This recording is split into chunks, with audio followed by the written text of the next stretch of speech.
சர்ச்சைக்குரிய ஸ்டெர்லைட் ஆலையின் சுற்றுப்புற நிலத்தில் உள்ள மாசுவை சீர் செய்யும் திட்டத்தை வகுக்கும் பணியை தனியாருக்கு வழங்குவது ஏன் என்ற ஒரு கேள்வியை கேட்டிருக்கிறது சென்னை உயர்நீதிமன்றம். தமிழ்நாடு மாசு கட்டுப்பாட்டு வாரியம் இது தொடர்பாக பதிலளிக்க வேண்டும் என்ற உத்தரவும் பிறப்பிக்கப்பட்டிருக்கிறது. இது தொடர்பான முக்கிய செய்தியை நாம் பார்த்து வருகிறோம். தொடர்ந்து கூடுதல் விவரங்களை வழங்குவதற்காக இணைகிறார் எமது செய்தியாளர் சுரேஷ்.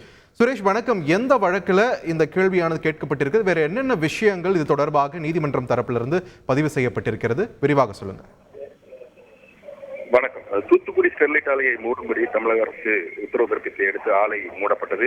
இருப்பினும் அந்த ஆலை வளாகத்தில் தேங்கியிருக்கக்கூடிய அபாயகரமான கழிவுகளால் அந்த பகுதி நிலம் பாதிக்கப்பட்டிருப்பதால் ஆலையை இடிக்க உத்தரவிட வேண்டும் என்ற கோரிக்கையுடன் சமூக ஆர்வலர் பாத்திமா என்பவர் உயர்நீதிமன்றத்தில் ஒரு வழக்கு தொடர்ந்திருந்தார்.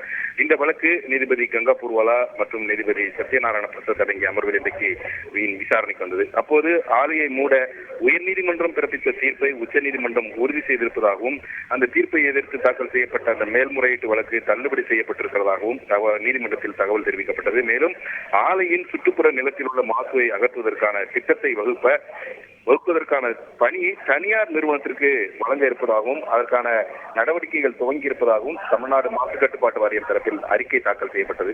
இதையடுத்து மாசு அகற்றக்கூடிய விஷயத்தில் நிபுணத்துவம் பெற்ற மாசு கட்டுப்பாட்டு வாரியம் அப்பணிக்கு தனியாரை நியமிக்க முடிவெடுத்தது ஏன் என்ற ஒரு கேள்வியை நீதிபதிகள் எழுப்பினார்கள். மேலும் ஸ்டெர்லைட் ஆலையை சுற்றி இருக்கக்கூடிய பகுதிகளில் எந்த அளவுக்கு மாசு ஏற்பட்டுள்ளது என்பதை முதலில் வகைப்படுத்த வேண்டும் எனவும் மாசுவை அகற்றுவதற்கான அந்த திட்டத்தை விரைந்து வகுக்க வேண்டும் என்றும் மாசு கட்டுப்பாட்டு வாரியத்துக்கு உத்தரவிட்ட நீதிபதிகள் இந்த வழக்கில் மத்திய மாசு கட்டுப்பாட்டு வாரியத்தை எதிர்மனுதாரராக சேர்த்து விசாரணையை ஏப்ரல் 24 தள்ளி வைத்திருக்கிறார்கள். நன்றி சுரேஷ், உங்களுடைய விரிவான தகவல்களுக்கு.